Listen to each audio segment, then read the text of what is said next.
Good afternoon, folks. It's John Adams. I'm standing here on the point at a site where I hope there's going to be a luncheon in about 3 weeks with Jeff Bazos, Brian Sikes, and Leonardo DiCaprio. If they don't come to the luncheon, we will make a teleprompt appearance available for them. But I want to interview them and discuss a company that they're all three heavily invested in called Wild Fresh Seafood. They have an ad that talks about seafood without the sea.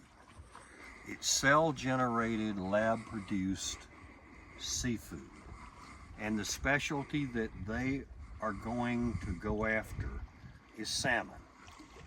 And I gotta tell you, if you've seen some of my cooking, you know that I know how to do salmon. I think their intentions are really pretty good because the oceans have been devastated with overfishing. And it's a real problem, and if we don't do something, we're gonna lose our oceans completely. But what they're talking about doing is basically reinventing food. But what I want to do is establish a dialogue, especially with Mr. Bazos, because he has invested $1 billion in an Earth Fund, and $60 million of that is going into this lab-generated beef and chicken and fish. Part of it is this wild, fresh salmon. And what I want to talk to him about, and Brian Sikes at Cargill. Cargill has a terrible record of environmental negative action with hog farming. They've killed millions of fish by polluting the waters. Leonardo DiCaprio is, I'm sure he's a good guy, but his carbon footprint with a 300-foot yacht and homes all over the world that he goes with private jets, he can do so much more if we can come up with different kinds of programs.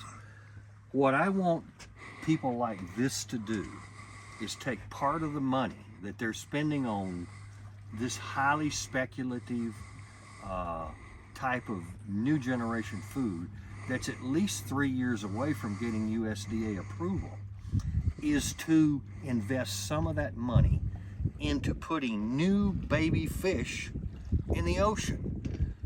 No telling how many salmon hatcheries Mr. Bazos could build.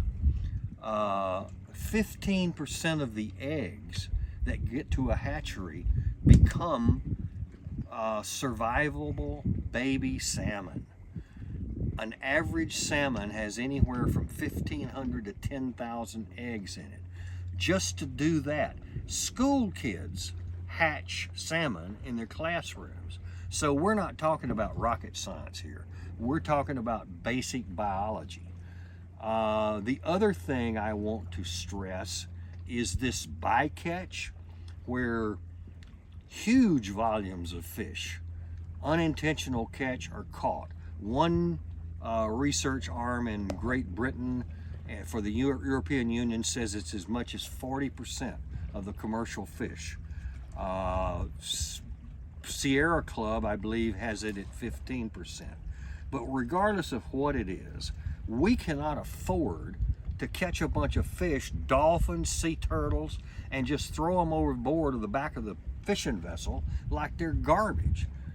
I am an environmentalist, but I'm also a pragmatic environmentalist, and this kind of pipe dream is never, ever going to work, because the cost of doing it would have a piece of basically fake fish costing $50 a pound, while the real thing costs $20 a pound. So all I want to do is have a dialogue with these people, have a conversation. Food is the universal language of peace and understanding.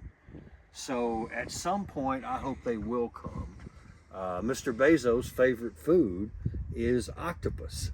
And I know Mr. Sikes, being a food additive company, He's loves steak, and nobody can get a straight answer out of Leonardo DiCaprio whether he eats meat or not. I don't care.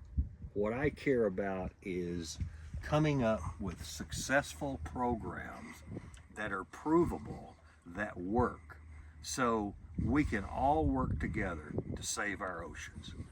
Thank you, John Adams. Have a great day.